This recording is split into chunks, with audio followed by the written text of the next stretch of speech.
Now, from WYDC TV, this is Big Fox News at 10.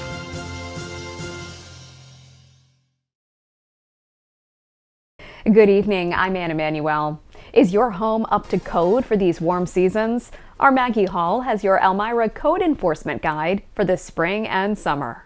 As the weather gets nicer, there's a few things to keep in mind when maintaining your home.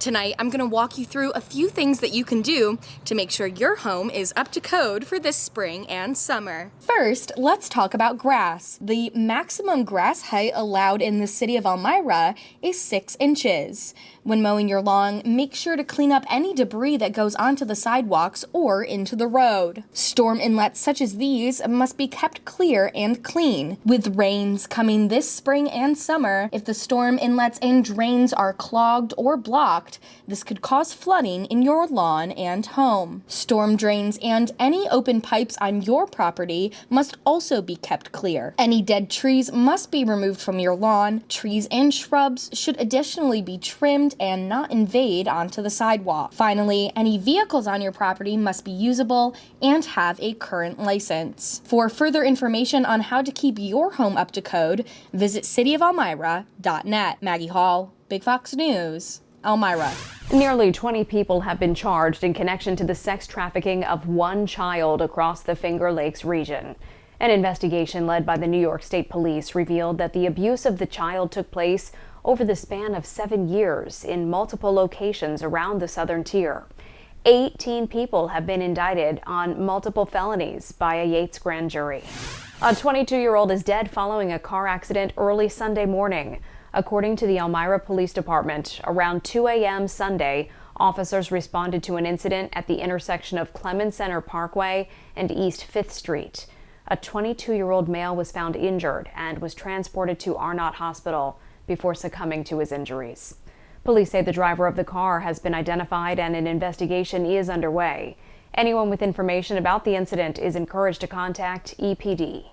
After multiple wildfire incidents across the Twin Tiers over the last few weeks, fire safety has become a top priority for local officials. Big Fox's Josh Feldberg reports on what you need to know about wildfires. Just last week, a large woods fire occurred on Denmark Hill in Corning, which, if not expertly handled by local fire crews, may have spread to a much larger area. Every year, wildfires destroy thousands of acres of land and natural resources due to human activities. According to New York State Forest Rangers, 95% of wildfires in New York are caused by humans. As a result, multiple counties across New York and Pennsylvania have issued burn bans, which prohibits large open burnings of debris and vegetation.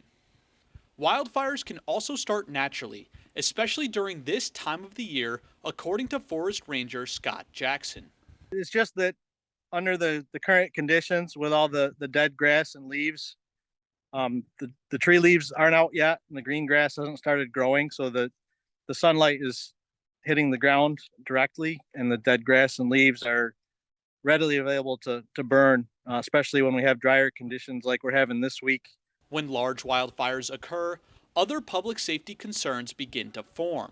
If rangers and local fire departments are committed with putting out grass fires, they might not be as readily available to respond for something else that might happen as far as life safety, like a car accident or a structure fire or something like that. So it just puts a strain on all the resources.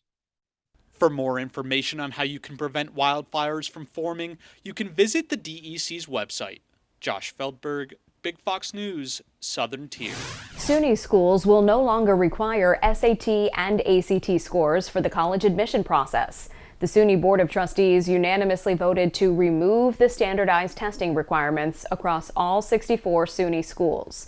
According to SUNY Chancellor King, campuses will retain the flexibility to accept test scores from students who choose to submit them. Elmira's Wisner Market is looking for vendors. Are you a farmer, a foodie, crafter, performer, or a non-for-profit? If so, you could be a part of Wisner Market. The market's opening day is June 2nd. To become a vendor, you can just visit wisnermarket.org. Some members of Congress are in New York City today to talk crime. Republicans think that Manhattan's top prosecutor is too focused on Donald Trump and allowing a crime crisis to flourish. Caroline Shively has more details from Washington. The Republican-led House Judiciary Committee is in the Big Apple Monday, taking their fight directly to Manhattan District Attorney Alvin Bragg. The GOP calls Bragg's policies pro-crime and anti-victim. In Bragg's Manhattan, you can resist arrest, deal drugs, obstruct arrest, and even carry a gun to get away with it. Democrats call Monday's hearing political payback because Bragg convinced a grand jury to indict former President Donald Trump. It is shameful that the Republicans of this committee would use the pretext of violent crime as an excuse to play tourist in New York and bully the district attorney. Just last week, Bragg sued Jordan for interfering in his criminal probe. He's calling the hearing a stunt, even though he didn't attend. Democrats are joining in after skipping the last field hearing at the southern border. I want to thank all the witnesses, including the victims of crime. I fear that you are being used for a political purpose despite your sincerity. Ms. Brame, do you feel used? I'm a willing participant. The panel heard from a representative speaking for former bodega clerk Jose Alba, who faced murder charges for stabbing an attacker. I truly believe they were there to kill me. I still don't know why I was charged with murder. Some protesters outside the hearing called on the Republican Chairman Jordan to worry about his own state. The NYPD recently said shootings and homicides are down, and overall crime is virtually unchanged compared with 2022. The city's mayor had this message to Republicans. Welcome to the safest big city in America. Meanwhile, here in the nation's capital, all crime is up compared to last year. Protesters are descending on Congress to push for federal gun control. In Washington, Caroline Shively, Fox News. The Chinese military is once again butting heads with the U.S., with both sides now sending ships back into the Taiwan Strait as tensions escalate. Greg Palcott has more from London. China is once again flexing its military muscles around the world. At least 18 Chinese military aircraft and 4 naval vessels spotted operating in the waters around Taiwan in the past 24 hours. Just a week after Beijing carried out a massive drill aimed at sealing off the island. These new movements follow a freedom of navigation exercise by the U.S. Navy, which sent a guided missile destroyer through the Taiwan Strait in a show of force on Sunday. We have bullies on the world stage. They're intent on encroaching on the Western Hemisphere, not just taking over Taiwan, but coming into our neighborhood and messing with our neighbors. The increased tensions come as Secretary of State Blinken meets with his G7 counterparts in Japan, hoping to build a consensus among regional allies about the need to confront China.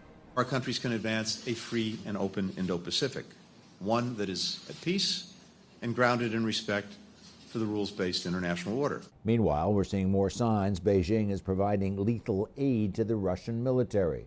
Ukraine says it's finding an increasing number of Chinese components in Russian weapons. And on Sunday, China's defense minister visiting Moscow, where he and Vladimir Putin agreed to strengthen military ties.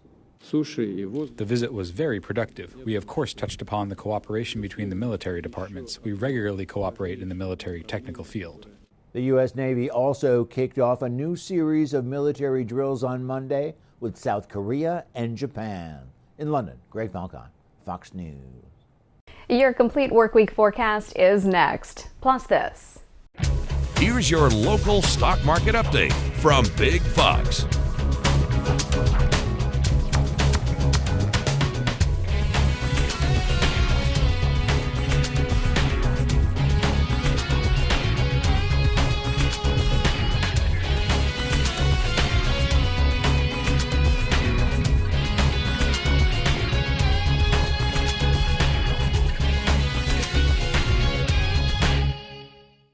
Now, your Twin Tiers forecast from Big Fox.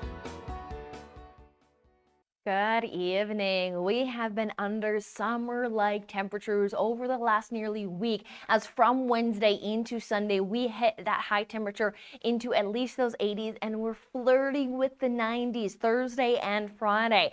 Now, we saw that pattern start to switch up as we stepped into our morning hours, where we had some light rain showers, and we were battling some cloud cover as we stepped into the afternoon. Some filter of sunshine there was breaking between this little bit of this dry slot as the low-pressure system that is now continuing continuing to work its way to the northeast, it's going to continue to keep us under some sporadic activity as well as cooler weather. From nearly hitting those 80s for a week, we are now underneath some cooler weather, holding high temperatures into our Tuesday into the 40s. We see that lows are dropping down into those 30s, which is around average, just a little brisk where our average high temperature sits at about 60 for this time of the year.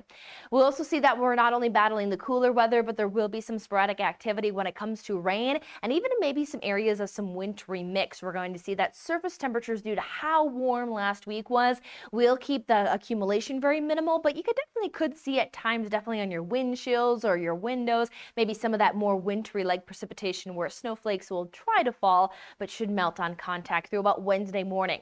We'll look a little brighter and warmer through the middle of the week, and warmer in the sense of at least near seasonal or even slightly above average, but that will quickly be shut off again by another system that is going to be coming into our weekend forecast.